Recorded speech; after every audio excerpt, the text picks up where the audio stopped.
Bismillahirrahmanirrahim. Assalamualaikum warahmatullahi wabarakatuh. Perkenalkan, nama saya Wahyuni dengan NIM 10156124019 dari kelas TP2 atau PAI 2 Prodi Pendidikan Agama Islam. Untuk memenuhi tugas UAS Ilmu Al-Quran yang telah diberikan oleh Bapak dengan menjawab 5 pertanyaan. Yang pertama itu, jelaskan apa yang dimaksud dengan muhkam dan mutasyabih dalam ulumul Quran. Dalam ulumul Quran, ayat-ayat dalam Al-Quran ini dibagi menjadi 2 kategori berdasarkan kejelasan maknanya. Yang pertama itu muhkam dan yang kedua itu mutasyabih. Muhkam adalah ayat-ayat yang memiliki makna yang sudah jelas, tegas, dan tidak memerlukan penafsiran lebih lanjut. Ayat ini mudah dipahami dan tidak memiliki kemungkinan tafsir yang beragam. Biasanya, ayat-ayat yang berkaitan dengan prinsip dasar agama Islam seperti keesaan Allah, kewajiban ibadah, serta aturan hukum lainnya. Terus mutasyabih adalah ayat-ayat yang maknanya tidak sepenuhnya jelas atau dapat diartikan lebih dari satu cara. Ayat ini seringkali terkait dengan hal-hal yang gaib atau sesuatu yang tidak dapat dipahami secara langsung oleh akal manusia. Seperti sifat-sifat Allah yang tidak terjangkau oleh pemikiran manusia. Ayat-ayat ini juga membutuhkan penafsiran yang lebih hati-hati dan sering diklarifikasi oleh ayat-ayat muhkam lainnya. Terus pertanyaan kedua itu, jelaskan hikmah adanya nasikh dan mansukh dalam ulumul Quran. Hikmah adanya nasikh dan mansukh itu dalam ulumul Quran, yang pertama itu fleksibilitas hukum. Menunjukkan bahwa hukum Islam tidak statis tetapi dapat beradaptasi dengan perubahan atau keadaan zaman ataupun kebutuhan umat. Contohnya adalah perubahan hukum dalam hal perang dan peraturan terkait minuman keras. Terus yang kedua itu penyempurnaan hukum. Proses nasikh dan mansukh juga memperlihatkan bahwa wahyu Allah Subhanahu wa Ta'ala disampaikan secara bertahap sesuai dengan perkembangan umat manusia dan kapasitas mereka dalam menerima hukum. Terus yang ketiga itu relevansi dengan kondisi umat. Allah Subhanahu wa Ta'ala itu memberikan hukum yang relevan dengan situasi sosial dan politik umat pada waktu tertentu. Hukum-hukum tersebut disesuaikan agar dapat memberikan kemaslahatan terbaik bagi umat Islam. Terus pertanyaan ketiga itu, jelaskan satu alasan mengapa Allah Subhanahu wa Ta'ala bersumpah dalam Al-Quran. Salah satu alasan Allah bersumpah dalam Al-Quran adalah untuk menegaskan kepentingan dan kebenaran sesuatu yang disebutkan dalam sumpah tersebut.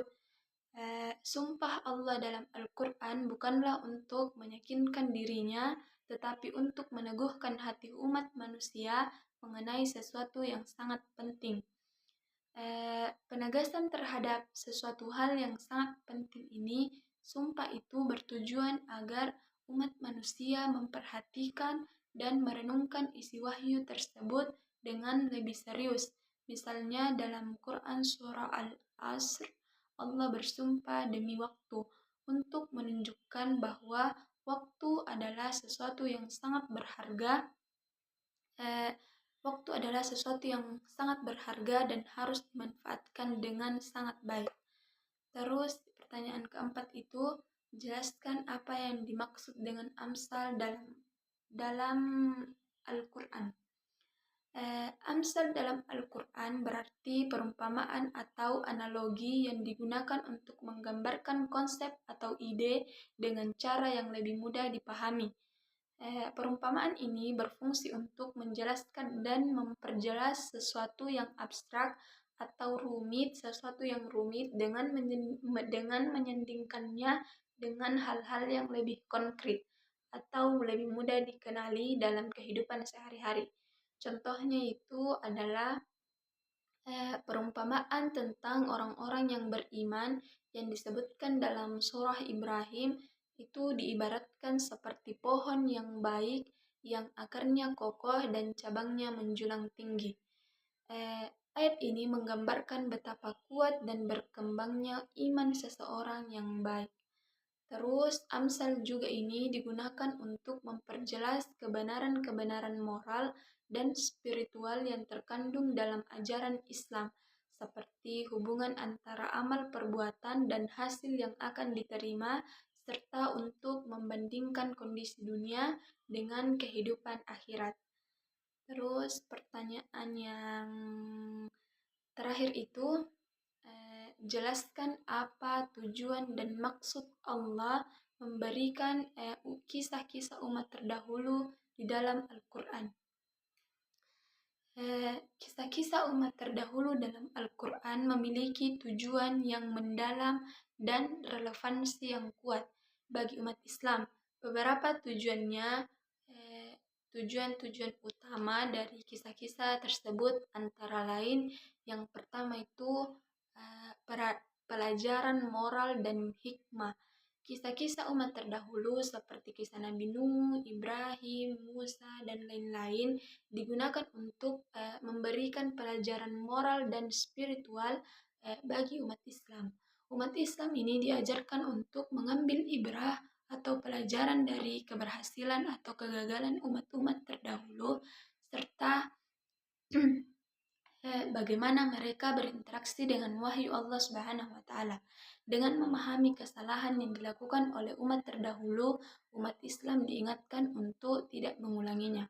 Terus yang kedua itu penyemangat dan peneguhan iman. Kisah para nabi dan rasul seringkali menjadi sumber keteguhan dan semangat bagi umat Islam, terutama dalam menghadapi tantangan dakwah. Nabi Muhammad SAW diingatkan dengan kisah-kisah tersebut bahwa para nabi sebelumnya juga menghadapi kesulitan yang serupa, dan Allah senantiasa memberikan pertolongan kepada mereka yang sabar dan taat. Terus yang ketiga itu meneguhkan kebenaran dan wahyu. Kisah-kisah umat terdahulu juga menjadi bukti nyata bahwa wahyu yang diturunkan Allah adalah kebenaran. Kisah tentang azab yang diterima umat yang mendustakan Rasulnya menjadi peringatan bagi umat yang tidak mau menerima wahyu Allah Subhanahu wa Ta'ala. Terus yang keempat itu dan yang sekaligus terakhir yaitu peringatan dan pembelajaran dari sejarah. Kisah-kisah umat terdahulu juga berfungsi sebagai cermin sejarah yang menunjukkan bagaimana umat manusia seharusnya bertindak dalam menghadapi ujian hidup dan menjalankan perintah Allah Subhanahu wa Ta'ala. Dalam konteks ini, Al-Quran tidak hanya berfungsi sebagai petunjuk agama, tetapi juga sebagai sumber pelajaran sejarah dan politik untuk umat Islam. Dengan demikian, kisah-kisah umat terdahulu tidak hanya berfungsi sebagai cerita historis, tetapi juga sebagai sarana pembelajaran moral dan spiritual yang relevan bagi kehidupan umat Islam sepanjang masa. Mungkin cuma ini yang bisa saya sampaikan. Sekian, wassalamualaikum warahmatullahi wabarakatuh.